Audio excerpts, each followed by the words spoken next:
For centuries, the history of rural America has been told through the lens of European settlers, Christian missionaries, and frontier life.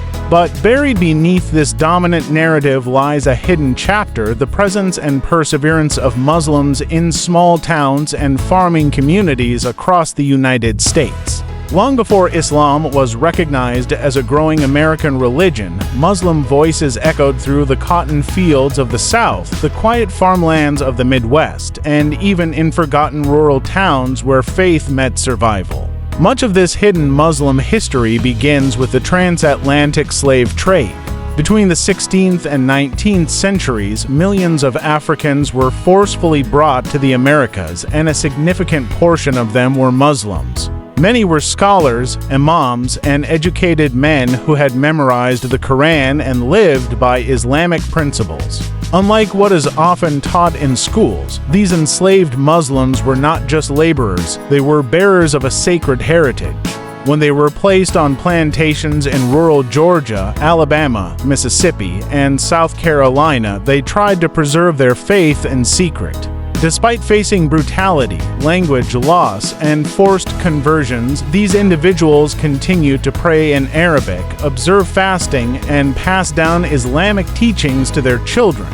One famous example is Omar ibn Said, a Muslim scholar from West Africa who was enslaved in North Carolina. Even in captivity, he wrote in Arabic and referenced Allah in his writings. His legacy reminds us that rural America held echoes of Islam long before modern mosques were built. Beyond the South, Muslim immigrants from the Middle East, such as Lebanese and Syrian farmers, quietly established lives in small towns of North Dakota, Iowa, and Michigan in the early 1900s. They opened small shops, bought farmland, and raised families with Islamic values, often in isolation without the support of large Muslim communities. In rural Michigan, one of the earliest Muslim cemeteries in America was founded in the 1920s. These early Muslim pioneers preserved their identity without internet, Islamic schools, or halo stores. Their mosques were sometimes just small rooms in their homes, and Friday prayers were conducted between long hours of farm labor. This deeply contrasts with today's urban-centered image of Islam in America. Today, their legacy lives on, sometimes in physical structures like old masjids, and other times in stories passed down through generations. The modern Muslim American must look back at these forgotten rural heroes with respect and gratitude. Their resilience, faith, and quiet strength are part of what made Islam truly American.